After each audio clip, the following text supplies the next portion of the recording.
option, double indemnity. And he just he suddenly goes, for the first scene that he's in, he just keeps saying, I'm screwed, I'm totally screwed.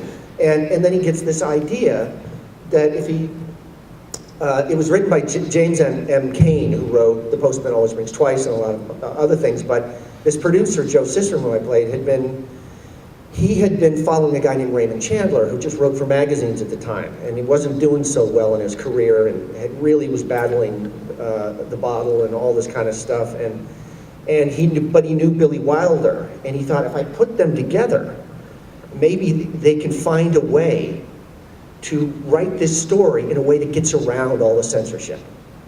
And that's why Double Indemnity is the first film noir movie, because it's all, if you're a fan of film noir at all, you don't see anything. Everything's suggested, it's all shadowy, and the dialogue is all oblique, and some of it's very sexual, but it's never overt.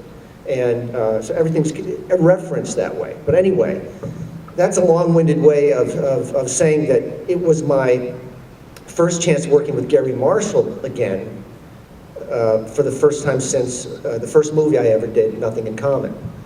And I hadn't seen him in, I don't know, close to 25 years. But he was directing the play, and it was at his theater, the Falcon Theater. And what working on Magnificent Seven reminded me of is working on that first movie with Garry Marshall. And that was something that really spoiled me, because he hired all of us, basically. There was a script, and there was a kind of a template for scenes. But he hired most of the cast out of Second City in Chicago. And there was all these scenarios where we're working in an ad agency and coming up with campaigns.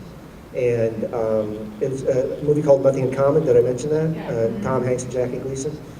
But basically, we would get on the set and improvise everything.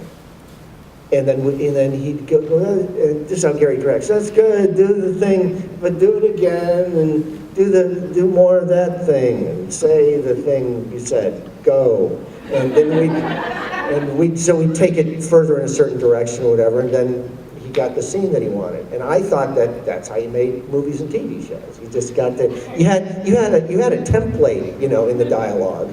But if you came up with something in the moment, you could just do that once. Not so.